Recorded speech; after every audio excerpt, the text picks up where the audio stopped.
ዛሬ ስለ አንድ ኃይለኛና አወዛጋቢ መጽሐፍ ልነግራችሁ ፈልጌያለሁ። ያልተቀደሱት ስላሴዎች ነው የሚለው። አንሆሊ ትሪኒቲ ይባላል። በእንግሊዛዊ ፕሮፌሰር ሪቻርድ ፒት የተጻፈ መጽሐፍ ነው። አወዛጋቢና ተጽዕኖ ፈጣሪ የሚባል መጽሐፍ ነው እና እነዚህ ሶስቱ ስላሴዎች ያልተቀደሱ ሶስቱ ስላሴዎች ብሎ የሚጠቅሳቸው የዓለም የገንዘብ ድርጅት አይኤምኤፍን፣ የዓለም ባንክ እና የዓለም የንግድ ድርጅት ወርልድ ትሬድ ኦርጋናይዜሽን የሚባሉት እነዚህ ተቋማቶች ያልተቀደሱ ናቸው። ምክንያቱም ድሃ ሀገራትን ይበልጥ እያደህዩ ሀብታም ሀገራቶችን ይበልጥ የሚያበለጽጉ ናቸው በሚል መነሻ ነው ይህን መጽሐፍ የጻፉ እና ሪቻርድ ፒት 2003 ላይ ነው መጽሐፍ የጻፈው። አሁንም በጡረታ ላይ ያለ ፕሮፌሰር ነው እና ረጅሙን ጊዜ በዩኒቨርሲቲዎች ውስጥ ሲያስተምር የነበረ ተጽዕኖ ፈጣሪ ነው እና እነዚህ ተቋማቶች አይኤምኤፍም፣ ወርልድ ባንክም፣ ትሬድ ኦርጋናይዜሽንም ኢትዮጵያ አባል የሆነችባቸው ነው። በተለይ ደግሞ ከአይኤምኤፍ ጋር ሪፎርም ያደረገችበት ነው። የዓለም የንግድ ድርጅት አባል ለመሆን ኦልሞስት ወደ 20 ዓመት የሚሆን ድርድር እያደረገች ነው። ስለዚህ ስለ እነዚህ ተቋማቶች ማወቅ ለእኛ በጣም ጠቃሚ ነው። በደንብ እንድንረዳ ያድል ይሰጠናል እና ዋና የዚህ መጽሐፍ ሀሳብ ምንድን ነው? እነዚህ ሶስቱ ተቋማቶች የዓለም የንግድ ድርጅት፣ የዓለም ባንክና የዓለም የገንዘብ ድርጅት በቀጥታ ኒዮ ሊበራል የሆነን አስተሳሰብ ያራምዳሉ ብሎ ነው የሚያምነው ሪቻርድ ፒት። ምን ማለት ነው? የመንግስት ተቋማቶችና አገልግሎቶች ወደ ግል ማዞር አለባችሁ ብለው ቅድመ ሁኔታ የሚያስቀምጡ ናቸው። የንግድ ስርዓት ሊበራላይዜሽን መሆን አለበት፣ የንግድ ስርዓት በገበያ መወሰን አለበት ይላሉ። ነፃ ገበያ ስርዓት መኖር አለበት፣ ገበያን አለመቆጣጠር ያስፈልጋል የሚል መነሻ አላቸው። የመንግስት ወጪ መቀነስ አለበት ብለው ነው የሚንቀሳቀሱት። ስለዚህ የዓለም ተቋም ከሆኑ አይቀር ለምንድን ነው እነዚህን ቅድመ ሁኔታዎች የሚያስቀምጡት ነው የሪቻርድ ፒት ክርክር እና በሱ እምነት እነዚህ ተቋማቶች ይህን ትእዛዝ የሚጭኑት በዋናነት ድሃ ሀገራቶች ላይ ነው እና ድሃ ሀገራቶች ላይ ለመጫን ይህን ደግሞ ፍላጎታቸውን ብድርን ይጠቀማሉ፣ ብድር ይሰጣሉ። በቃ ያቺ ሀገር ስትታሰር ብዙ ክርክር ውስጥ አገባም ማለት የንግድ ህግን ማስጠበቅ አለባችሁ በሚል ትእዛዝ ይመጣሉ። የኢኮኖሚ ሪፎርም በሚል ሰበብ ይመጣሉ። አሁን ከኢትዮጵያ ጋር አይኤምኤፍ የኢኮኖሚ ሪፎርም ብሎ አሁን የሚያዛቸውን ነገሮች እንደምትመለከቱት ማለት ነው። ይሄን የሚደግፉ ሰዎች አሉ። የዓለም ባንክንም፣ የዓለም የገንዘብ ድርጅትንም፣ የዓለም የንግድ ድርጅትንም። እነሱ የሚያምኑት ምንድን ነው? እነሱ የሚያደርጉት ሪፎርም እድገትን ያመጣል ብለው ይከራከራሉ። ሌሎቹ ግን የእሱ የሚከራከርበት ዋና ሀሳብ እንደው እነሱ የሚያመጡት ሪፎርም የሀብት ልዩነት ይፈጥራል በሀገራቶች መካከል። ኢቭን ሀገራቶች ውስጥ የሀብት ልዩነት ይፈጥራል። የሀገራትን ኢኮኖሚ ውስጥ ኢኮኖሚ ያዳክማሉ። ኢቭን የአንድ ሀገር ኢኮኖሚ ሉዓላዊነቱን ራሱ እንዲያጣ ያደርጋል። ለምሳሌ የኢትዮጵያ ኢኮኖሚ ከአይኤምኤፍ ጋር ሪፎርም ካደረገ በኋላ ሙሉ 100% ሉዓላዊ ነው ብሎ መናገር አይቻልም። የአይኤምኤፍ ሴይንግ ያስፈልገዋል ኢኮኖሚ ውስጥ።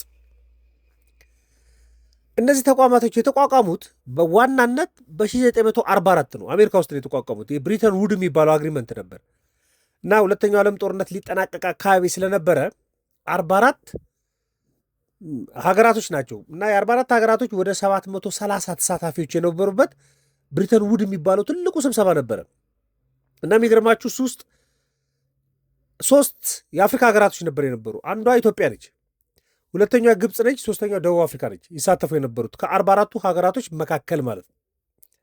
ብዙ የአፍሪካ ሀገራቶች በዛ ወቅት ላይ ቅኝ ግዛት ውስጥ ነበሩ። በ1960 ነው ከቅኝ ግዛት የወጡት። ኢትዮጵያ ቅኝ አልተገዛችም።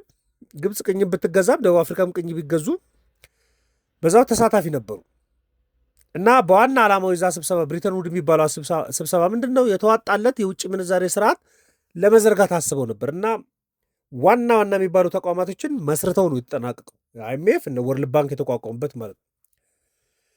መጀመሪያ የሪቻርድ ፒትን ሀሳብ በደንብ ለመረዳት የአይኤምኤፍ ሚና ማወቅ ያስፈልጋል። እሱ በደንብ የሚዘረዝራቸው መርሳት የሌለባችሁ አይኤምኤፍ ሲቋቋም የዓለምን የፋይናንስ ስርዓት ለማረጋጋት ነው የተቋቋሙ። ምክንያቱም ሀገራቶች ከአይኤምኤፍ ተበድረው የኢኮኖሚ ቀውስ ውስጥ ሲገቡ ነው የሚታየው።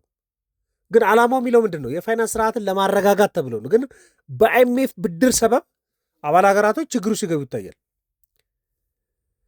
እና ብድሩ የሚያቀርበው ደግሞ ከስትራክቸራል ፕሮግራም ጋር ነው። የስትራክቸራል አጀስትመንት የሚባል ፕሮግራም አለ። ከሱ ፕሮግራም ጋር ይዞ ይቀርባል። ስለዚህ ከዓላማው በወጣ መልኩ ይንቀሳቀሳል ነው የሪቻርድ ፒት ክርክር እና አይኤምኤፍ ቀርጾ የሚያመጣቸው ፕሮግራሞች በቃ ኢትዮጵያም እንደምታዘዘው ነው። የመንግስት ወጪ መቀነስ አለበት፣ ድጎማ መቀነስ አለባችሁ፣ ገንዘባችሁ ዳይሬክትሊ መዳከም አለበት እንኳን ባይሉ ድክመት ያለበት ኢኮኖሚ የምንዛሬ ገበያውን ሲለቀው ገንዘቡ መዳከሙ አይቀርም። ግን አንዳንዴ ቀጥታም ገንዘባችሁ መዳከም አለበት የሚል ሪኮመንዴሽን ይሰጣሉ። ለውጭ ገበያ ክፍት መሆን አለባችሁ ይላሉ። ስለዚህ ሪቻርድ ፒት የሚከራከሩ ምን እያለ ነው? እነዚህ ፖሊሲዎች በአጭር ጊዜ ውስጥ ነው ድህነት የሚያባብሱት። እንደውም የድሃ ሀገራቶች መንግስታት ማህበራዊ ድጋፍ እንኳን ኢቨን እንዳያደርጉ አቅም ነው የሚያሳጣቸው። ይህን ደግሞ በተለይ በ1980ዎቹ 90ዎቹ መጀመሪያ ላይ አካባቢ በጣም ብዙ የአፍሪካና የላቲን አሜሪካ ሀገራት ችግር ውስጥ ነበሩ። በቃ ሪፎርም ለማድረግ ሞክረው በጣም ችግር ሲገጥማቸው የነበረ በፋክት ያየው ነው። ለዚህ ነው አይኤምኤፍ እንደተቀደሰ አክት ያደርጋል እንጂ የተቀደሰ ተቋም አይደለም የሚለው። የወርልድ ባንክም የዓለም ባንክንም ሚና እሱ በደንብ ያስቀምጣል። የዓለም ባንክም ሲመሰረት የተመሰረተው በዓለም ላይ ባሉ አባል ሀገራቶች ላይ ድህነትን መቀነስ ነው ዓላማው። እና ለዚህ የሚረዱ ፕሮግራሞችን ይዞ ይመጣል። ለምሳሌ መንገድ ለመገንባት ይመጣል፣ ግድብ ለመገንባት ይመጣል፣ የኃይል ማመንጫ ለመገንባት ይመጣል፣ ማህበራዊ አገልግሎት የሚሰጡት እንደ ትምህርት፣ የጤና ሲስተሞችን ለማሳደግ ይመጣል። ግን ይላል አሁን ባንኩ ይሄ የዓለም ባንክ ነፃ ገበያ የሚባለውን ስልትና ሞዴል ነው የሚያስተዋውቀው መጥቶ እና አንዳንዴ እንደውም ፕሮጀክቶቹ ነዋሪን ያፈናቅላሉ ይባላል። ደግሞ ኢንቫይሮንመንትም ተጽዕኖ ይኖራቸዋል። ያቺ ሀገር በቃ የውጭ ደዋ በጣም እንዲጨምር የሚያደርግ ነው እንጂ በቀጥታ እንደታለመለት ድህነትን የሚቀንስ አይደለም። የተሳሰረ ዓላማና የኢኮኖሚ ሞዴል ይዘው ስለሚቀርቡ የሚል መከራከሪያ ነው የሚያቀርቡ። የዓለም የንግድ ድርጅትም በተመሳሳይ ኢትዮጵያ አባል ለመሆን በጣም ረጅም ጊዜ ድርድር የምታደርግበት ነው እና የዓለም የንግድ ድርጅትም ዋና ዓላማው ሲቋቋም ምንድን ነው? የዓለም የንግድ ስርዓትን መቆጣጠር ነው። በሀገራት በአባል ሀገራቶች መካከል ነፃ የንግድ ስርዓት እንዲኖር ማድረግ ነው። ነፃ የንግድ ልውውጥ እንዲኖር ማድረግ ነው። ግን ይሄ ተቋም የዓለም የንግድ ድርጅት የሚያስገድዳቸው ደግሞ ሀሳቦች አሉ። ለምሳሌ የታሪፉን ጉዳይ ያስገድዳል። ከውጭ ማስገባት ላይ የኮታ ጉዳይ፣ የንግድ ክልከላዎችን እነዚህ ላይ በሙሉ እጁን ያስገባል። የሚታሰበው ምንድን ነው? ነፃ የንግድ እንቅስቃሴ ውጤታማነትና የዓለም ኢኮኖሚ ያሳድጋል ነው። ሪቻርድ ፒት የሚከራከረው ግን እኩል ያልሆነ ፉክክር ይፈጠራል። ለምሳሌ አሁን ቻይናንና ኢትዮጵያን የዓለም የንግድ ድርጅት ውስጥ እኩል ብንለቃቸው አድቫንቴጅ ቻይና እየወሰደች ትቀጥላለች። ስለዚህ ይሄ ተቋም ያደጉ ሀገራቶች አድቫንቴጅ እንደሚወስዱ እያወቀ ነው የሚንቀሳቀሰው ነው ጨዋታው። ለምሳሌ ትንሽ የደሃ ሀገር ገበሬ ከሚደጎሙ ሀገራት ገበሬዎች ጋር እንዲወዳደር ነው የሚፈቅደው። መፎካከር ግዴታው ነው። ለምሳሌ ኢትዮጵያ ውስጥ ያለ ቡና አምራች ብራዚል ውስጥ ካለ ቡና አምራች እኩል ነው ወይ ቬትናም ውስጥ ካለ ቡና አምራች ነው። ቬትናም ውስጥ ያለ ቡና አምራች የሚደጎም ከሆነ በመንግስት፣ እዚህ ሀገር ያለ ደግሞ ያለው ቡና አምራች የማይደጎም ከሆነ መሀል ገበያ ላይ እኩል እንዲፎካከሩ መጠበቅ ማለት ነው። እንደዚያ ስርዓት ደግሞ የሀገር ውስጥ ኢንዱስትሪዎችን እያዳከመ ምን ያደርጋል ማለት ነው? ከውጭ የሚገቡ ምርቶች ላይ ሀገራቶች ጥገኛ እንዲሆኑ ያደርጋል። ስለዚህ እነዚህ ሶስት ተቋማቶች የተቀደሱ ተቋማቶች አይደሉም የሚል ነው። ለምንድን ነው ያልተቀደሱ እያለ የሚያቀርበው? እሱ የሚያምንበት ምንድን ነው? ሶስቱም ተቋማቶች የዓለም የገንዘብ ድርጅት፣ የዓለም ባንክና የዓለም የንግድ ድርጅት ተመሳሳይ የኢኮኖሚ ሞዴልን ለማጠናከር ነው በጋራ የሚሰሩት። ነፃ ገበያ ይላሉ፣ ሁሉም ነፃ ገበያ ነው የሚሉት። የሚያስቀምጧቸው መስፈርቶች በሙሉ ተቀራራቢነትና ተመሳሳይነት ያላቸው ናቸው። ለምሳሌ አይኤምኤፍ የፋይናንስ ቀውስ ሲገጥምህ የኢኮኖሚ ሪፎርም ዞ ነው የሚቀርበው። ልክ ችግሩ ሲገባ ሀገር ይመጣል፣ ሪፎርሙን ቁጭ ያደርጋል። ሪፎርሙ ዝርዝር ውስጥ ያሉት ለወርልድ ባንክም ለዓለም ንግድ ተቋምም ያገለግላል። የዓለም ባንክም የገንዘብ እና የፕሮጀክት እቅዶቹ ሪፎርም ይፈልጋሉ። ከዛ ሪፎርም ጋር ያስተሳስራል። የአይኤምኤፍ ሪፖርት ይጠብቃል ወርልድ ባንክ ማለት ነው በቀላሉ። ለምሳሌ የዓለም የንግድ ድርጅት የዓለም ገበያ ክፍት ለማድረግ ህግ ይዞ ነው የሚመጣው። እሱ የሚያስገድዳቸው ህጎች አሉ። ይሄ መሟላት። ለዚህ እኮ ነው 20 ዓመት ለተጠጋ ኢትዮጵያ ድርድር ውስጥ ነች። ቻይናም አይ ቲንክ 19 ዓመት ተደራድራ ነው የዓለም የንግድ ድርጅት የሆነችው። በነጠላ ከሀገራቶች ጋር ድርድር ያስፈልጋል። ከአባል ሀገራቶች ጋር ግሩፕ ደግሞ ድርድር ያስፈልጋል። ረጅም ድርድሮች ይህም በሙሉ ፕሮሲጀር የሚያስቀምጡት ለእነሱ የሚመቸውን በተለይ ለበለጸጉ ሀገራቶች የሚመች ስርዓት ለማምጣት ነው የሚል ክርክር አለው ሪቻርድ ፒት። በቃ የሁሉም ቅድሚያ የሚሰጡት የዓለም ኢኮኖሚ አስተዳደር ስርዓታቸው ምንድነው? ነፃ ገበያ ስርዓት መፍጠር።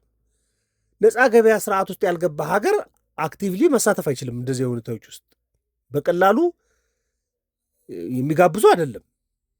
ስለዚህ መከራከሪያው እነዚህ ፖሊሲዎች የደሃ ሀገራትን ፖሊሲ አማራጭ ጭራሽ ይገድባሉ። በቃ ነፃ ገበያ ነው።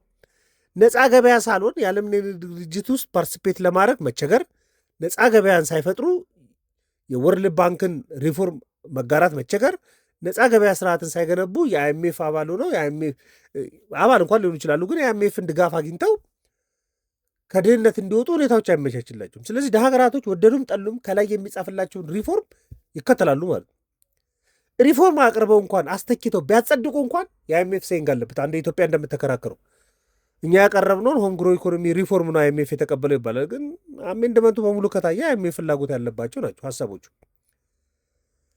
ይሄን ነው እነዚህ ተቋማቶች እንደተቀደሱ ጋር ለመታየት አለባቸው። ውስጣቸውን በደንብ ከፈተሽን ያልተቀደሱ ስላሴዎች ናቸው የሚል መጽሐፍ ነው። ግን አንዳንዴ ትችት ይቀርብበታል እዚህ መጽሐፍ ላይ እና አይኤምኤፍም ይከራከራሉ። ለምሳሌ አይኤምኤፍ እንደው የሚያመጣቸው ማረጋጊያ እያለ የሚያመጣቸው ፕሮግራሞች አንዳንዴ የፋይናንስ ውድቀትን ይከላከላሉ ተብሎ ክርክሮች አሉበት። አንዳንድ ሀገራቶች ላይ ተጠቅሞ ሊሆን ይችላል፣ ግን አብዛኛው ከታየ ችግር ውስጥ ነው። እና አይኤምኤፍ የሚከራከረው ምንድን ነው? ይሄ ድህነት እየባሰ የመጣው ከኔ ሪፎርም ሳይሆን የየሀገራቶቹ ላይ ያለ የውስጥ ችግር ነው ብለው ነው የሚከራከሩ። የዓለም ባንክን ድህነትን ለመቀነስና መሰረተ ልማት ለማሻሻል ፕሮጀክቶችን ያዘጋጃል። ስለዚህ ለጠቀማቸው ሀገራቶች አሉ። በደፈናው እንደዚያ ችግር አለባቸው ማለት ይከብዳል የሚል መከራከሪያ የሚያቀርቡ አሉ። የዓለም የንግድ ድርጅትም በሁለት ሀገራቶች በብዙ አባል ሀገራቶች ላይ ያለ የንግድ ስርዓት የሚገመት ዓለም አቀፍ ስታንዳርድን የጠበቀ የንግድ ስርዓቶችን የተከተለ እንዲሆን ስርዓት ይፈጥራል። ስለዚህ በኔጌቲቭ ብቻ መጣፋት የለበትም ይላሉ። እሱ የሚያምነው ግን ውጤታማ ያልሆነ ዓለም አቀፍ ተቋማቶች ሰበብ እንደው እነሱም የሚከራከሩት እንደዛ ነው። ሀገር ውስጥ ችግር ያለበት ኢኮኖሚ ሪፎርም ቢያደርግም ጤነኛ መሆን አይችልም። የራሳቸው ኢኮኖሚያቸውን የማስተዳደር ችግር ስላለባቸው ነው እንጂ አይኤምኤፍ ዲዛይን አድርጎ ይዞ ይመጣው አይደለም። ወርልድ ባንክ ዲዛይን አድርጎ ይዞ ይመጣው ጉዳይ አይደለም። የዓለም የንግድ ድርጅት ይዞ ይመጣው ነገር አይደለም። የውስጥ ችግራቸው ነው የሚል መከራከሪያ የሚያመጡ አካላቶችም አሉ፣ ተቋማቶችም እንደዚህ ይላሉ። ሪቻርድ ፒት ግን የሚለው የጫናችሁት አስተሳሰብ በሙሉ ዳሁን እየጎዳ ሀብታሞችን አድቫንቴጅ የሚሰጥ ነው። የእድገትና የፖለቲካ ኢኮኖሚ ጉዳይ ነው። በቃ እነሱ ክርክሩ እንደዛ ነው። የእድገት ብቻ ሳይሆን የፖለቲካ ኢኮኖሚ ስርዓትም ክርክር አለበት የሚል ሀሳብ ያለበት ነው። በዓለም ላይ ተጽዕኖ ፈጣሪ ከሚባሉ መጽሐፎች መካከል ነው። ስለዚህ ይሄኛው መጽሐፍ ለእናንተ ለማጋራት ነው። መጽሐፎችን ሀሳብ የምንገልጽበት የዩቲዩብ ገጽ ስለሆነ ላይክ፣ ሰብስክራይብ እንድታደርጉ ጋብዛችኋለሁ። መልካም ቀን።